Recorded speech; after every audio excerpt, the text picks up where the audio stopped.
সামনে দুর্গাপূজা, এ উপলক্ষে অনেক কোম্পানি তাদের পণ্য ডিসকাউন্ট দিচ্ছে। ডিসকাউন্ট গ্রহণ বা কোনো পণ্য কেনা যায় সবে কিনা? এম আরিফ আবির আপনি লিখেছেন, মৃত ব্যক্তিকে রাষ্ট্রীয় মর্যাদা দাফন করা কি ইসলাম সম্মত?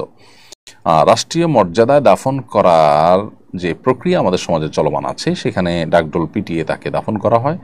যেই মিউজিককে শরীয়ত হারাম করেছে, একজন মৃত মানুষকে দাফনের সময় তার যে আনুষ্ঠানিকতা আছে, সেখানে যদি এ সমস্ত আপনার মিউজিকের ব্যবহার থাকে, ও সমস্ত প্রক্রিয়া অবলম্বন করা হয়ে থাকে, সেটা বরং গুনাহের বিষয় হবে এবং আল্লাহর কাছে তার জন্য আমাদেরকে দায়ী হতে হবে। সেজন্য এটা সম্পূর্ণ নাজায়েজ কাজ এবং এখান থেকে বেঁচে থাকার সর্বাত্মক চেষ্টা করতে হবে।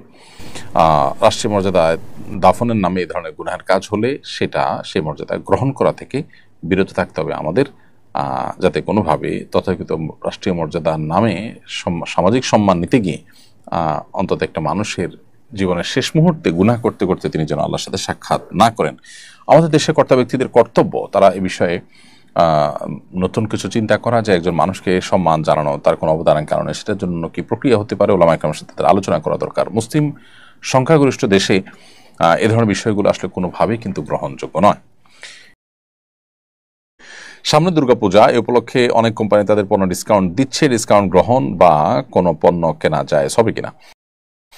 উত্তর হলো যে দুর্গাপূজা উপলক্ষে কোনো পণ্য আপনার কেনা বা কোনো ডিসকাউন্ট কোনো কোম্পানি দিলে সেটা গ্রহণ করাতে মৌলিকভাবে কোনো অসুবিধা নেই, কারণ এখানে আপনি কোনো অন্যায়ের প্রত্যক্ষ কিংবা পরোক্ষ কোনোভাবে সহযোগী হচ্ছেন না। অর্থাৎ আপনি ডিসকাউন্ট গ্রহণ করাতে কিছু আসছে যাচ্ছে না, কোনো অন্যায় হচ্ছে না।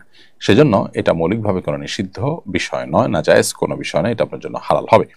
যদি আপনার এই ডিসকাউন্ট গ্রহণ করাটা তাদের সেই কাজে, অর্থাৎ পূজার কাজে, শিরকের কাজে সহযোগিতা হতো, উৎসাহ দেওয়া হতো, সেটা ভিন্ন বিষয়।